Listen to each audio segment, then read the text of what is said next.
Voilà, moi en plus je suis une femme, ça veut dire que je veux avoir une famille, je veux avoir un mari, je veux avoir des enfants, je veux avoir du temps libre pour moi aussi pour les consacrer à ma passion. Et je sais très bien pertinemment qu'en tant qu'avocate, je n'aurai pas de temps libre. Moi, excusez-moi, 2300, 2900 euros, allez, on va dire 3000 euros par mois, c'est rien. Je suis désolée, mais quand on a fait autant d'études et quand on travaille à n'en plus compter les heures, 3000 euros, c'est pas grand chose.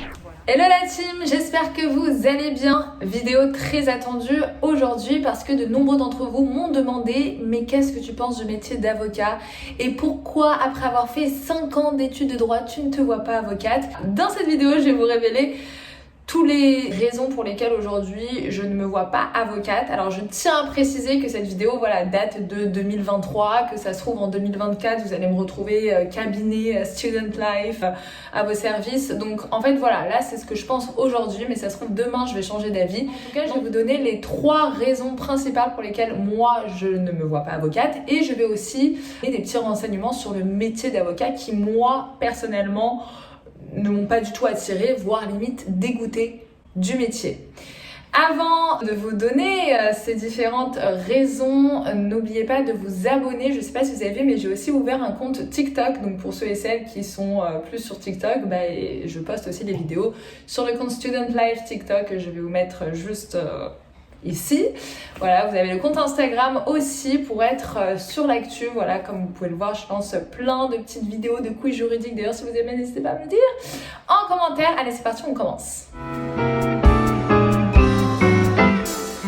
La première raison pour laquelle je ne me voyais pas du tout avocate, c'est tout simplement les stages que j'ai fait. Donc c'est vrai que j'ai déjà fait une vidéo précédemment où je racontais un petit peu mes expériences de stage et comme quoi ça me dégoûtait de la profession d'avocat.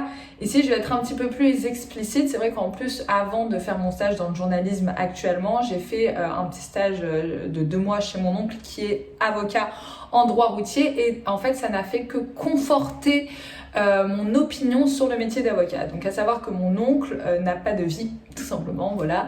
Il commence à 10h du matin, il finit à 23h, il est chez lui à 23h30.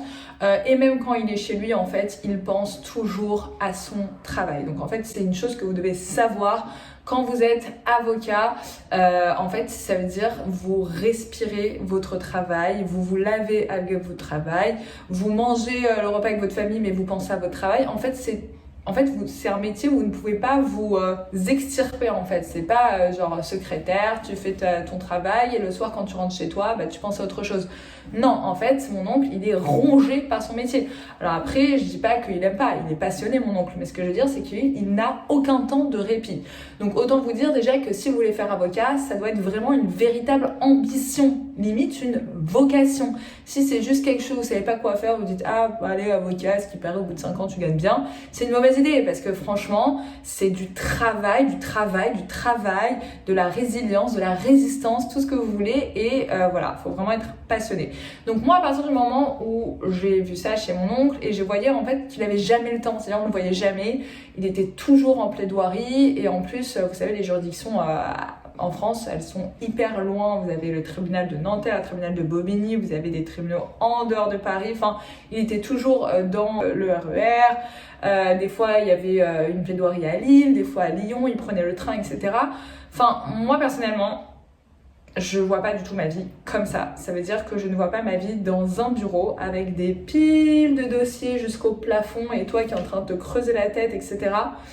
Encore une fois, je tiens juste à rappeler que c'est mon opinion, c'est personnel, c'est moi pourquoi je ne veux pas devenir avocate. Il y en a qui aiment ce métier, etc.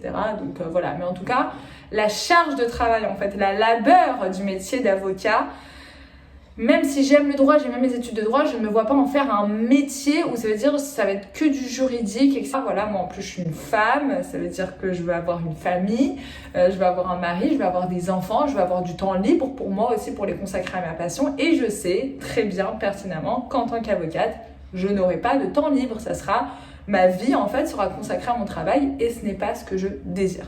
La deuxième raison pour laquelle je ne me vois pas être avocate, c'est tout simplement les salaires, les salaires. En fait, tout simplement, le salaire pour moi n'est pas du tout proportionnel à la charge de travail que l'on a quand on est avocat. Donc je ne connais pas vraiment les salaires par cœur, mais je vais vous donner un petit ordre. Donc déjà, si vous avez prêté serment, vous avez eu votre barreau, vous avez prêté serment, etc., que vous êtes rentré dans un cabinet, vous serez indépendant, donc c'est une profession libérale, donc vous n'avez pas le statut de salarié, vous n'êtes pas du tout protégé, il n'y a pas de congé payé, tout ça, ça marche pas. On estime que les charges que doit payer un avocat, c'est entre 2000 et 4000 euros par mois. Donc je vous laisse un petit peu calculer. C'est vrai que pour moi, ça a été vraiment la première chose, je me suis dit, mais c'est tellement injuste. Je sais qu'il y a beaucoup d'autres métiers qui sont imposables, mais là, avocat, c'est waouh, quand c'est une profession libérale, en fait, tu travailles comme un chien, excusez-moi de le dire, et au final, tu peux te faire sauter 4000 euros. Donc, c'est-à-dire même un avocat, je sais pas, qui a les 10 ans d'expérience et qui gagne 8000 euros par mois, bah, au final, il a que 4000 euros dans sa poche. Parce qu'il faut payer le cabinet, il faut payer l'assistante juridique, il faut payer l'hôtesse qui prend au téléphone vos clients, il faut payer le stagiaire, il faut payer l'autre collaborateur. Enfin, en fait, ça n'en finit pas. Donc, à moins d'être un avocat vraiment hyper connu, là, vous pouvez bien gagner votre vie. Alors après, je sais que beaucoup vont me dire, et les cabinets d'avocats fiscalistes. Alors, moi, je vais vous dire honnêtement, déjà, toutes les rétrocessions, ça va dépendre si vous habitez à Paris ou si vous habitez en province. Ça va dépendre aussi de votre diplôme. Il y en a juste qui ont un M2, ce qui est déjà bien, mais il y en a qui sont partis à l'étranger, qui ont un LLM, etc. Donc, en fonction de où vous habitez, de vos expériences et de vos études, déjà, la rétrocession, donc le salaire entre guillemets, ne va pas être le même. Donc ça, c'est la première chose à prendre en compte. Ensuite, une fois que vous avez votre rétrocession, donc je vais vous dire à peu près c'est quoi la rétrocession que vous pouvez avoir. Par exemple, vous êtes avocat en droit des affaires, vous pouvez gagner entre 2300 et 2900 euros net par mois après avoir enlevé toutes les charges, d'accord? Donc moi, excusez-moi, 2300, 2900 euros, allez, on va dire 3000 euros par mois, c'est rien. Je suis désolée, mais quand on a fait autant d'études et quand on travaille à n'en plus compter les heures, 3000 euros, c'est pas grand chose. Voilà, dites-moi ce que vous en pensez en commentaire. Je sais qu'il y en a qui vont dire 3000 euros, c'est un bon salaire, etc. Mais franchement, il faut se rendre compte de la charge de travail. J'ai même un ami qui me disait, limite, si on calcule le taux horaire, donc ce que tu fais comme horaire avec ce que tu perçois, limite, c'est comme si tu percevais un SMIC. Un ingénieur qui a fait beaucoup moins d'études et qui s'est cassé beaucoup moins la tête, parce qu'il faut se le dire, les études de droit, c'est très difficile. Un ingénieur, il peut être payé le même salaire, voire mieux. Donc, quand on voit tout ça, encore une fois, il faut vraiment avoir envie de devenir avocat. Ce que je sais, c'est que la rétrocession annuelle, elle augmente, ok? Donc, c'est-à-dire d'année en année, vous allez normalement être mieux payé quand vous êtes avocat, parce que le seul point positif, entre guillemets, c'est que quand vous avez de l'ancienneté, vous êtes mieux payé. Sauf que vous êtes mieux payé à partir de 3, 4, 5 ans. Et c'est à partir de ce moment-là que la majorité des personnes abandonnent le métier d'avocat parce que c'est devenu un burn-out professionnel et qu'ils n'en peuvent plus.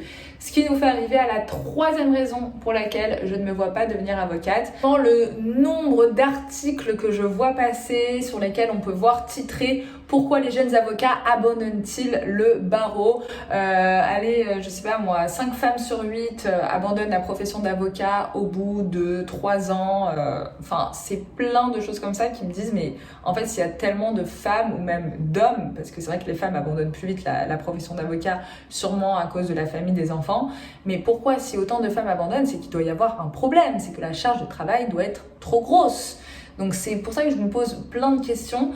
Des avocates, quand on les questionnait, elles disent oui, je quitte ce métier pour aller plutôt vers le monde de l'entreprise. Pourquoi? Parce que si par exemple, c'est vrai que la plupart des avocats, vous me dites mais qu'est-ce qu'ils vont faire après? Souvent, ils deviennent juristes. Pourquoi? Parce que le monde de l'entreprise est plus favorisé qu'un travail libéral où tu dois tout payer, où tu dois donner au fisc, aux impôts, etc. Alors que quand tu es en entreprise, tu es salarisé et que voilà, tu es un petit peu protégé. Après, loin de là d'influencer en disant que le monde du salariat, c'est le meilleur des mondes, etc. Moi, de toute façon, je veux pas du tout être dans le salariat, je veux vraiment avoir mon propre business, donc je suis pas du tout pour ça, donc je veux influencer personne, mais ce que je veux dire, c'est que c'est vrai que un travail libéral et un travail salarié, pour les gens qui veulent pas trop prendre de risques, qui ont une famille, etc., qui veulent avoir des congés payés, c'est beaucoup mieux de choisir juriste qu'avocat. Alors voilà, c'est vrai que le métier d'avocat, il peut être très prisé parce qu'il fait rêver en vrai, avoir une robe d'avocat, plaider pour défendre le plus pauvre ou la victime. Dire je suis avocat, c'est un truc de ouf. Mais en vrai, le métier et difficile. Si vous êtes intéressé vraiment par le métier d'avocat et savoir un peu c'est quoi les faces sombres entre guillemets, d'ailleurs il y a un livre sur ça qui s'appelle La face cachée de la robe qui a été écrit par Anaïs de la Pallière. Je vous conseille vraiment de lire pour ceux et celles qui voilà, veulent un peu plus de précision, parce que c'est vrai que moi je n'ai pas exercé encore une fois le métier d'avocate, hein. J'ai tout juste terminé mes études l'année dernière, mais c'est à travers mes stages que j'ai pu faire cette vidéo et à travers tous les témoignages que j'ai reçus sur des avocats qui ont abandonné et qui sont maintenant juristes.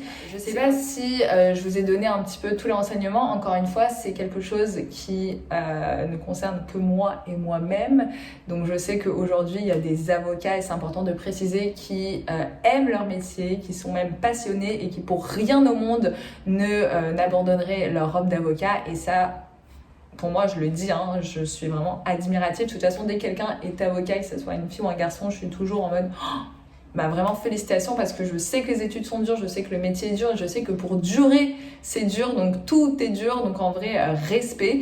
Mais voilà, je me sentais obligée de faire cette vidéo pour vous dire moi personnellement pourquoi je me voyais pas avocate, et encore une fois vous dire que peut-être je pourrais changer d'avis, peut-être que je vais me lasser de ce que je fais actuellement et que je vais me dire au final j'ai envie de tenter d'être avocate, d'ouvrir mon cabinet, donc on sait jamais, mais en tout cas voilà, tout ce que je vous ai dit dans cette vidéo, c'est pensé. Si vous avez d'autres idées de vidéos, de thèmes qui pourraient vous intéresser, j'avais même pensé peut-être interviewer directement une avocate, actuellement avocate, qui aime son métier, ou au contraire quelqu'un qui a abandonné la profession d'avocat parce qu'elle n'était plus épanouie.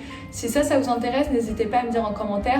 Si ce format de vidéo aussi vous a intéressé, n'hésitez pas à liker. Franchement, c'est un grand soutien et ça me permet de continuer parce que je vois que vous aimez. En tout cas, je vous dis à bientôt pour d'autres vidéos. Salut!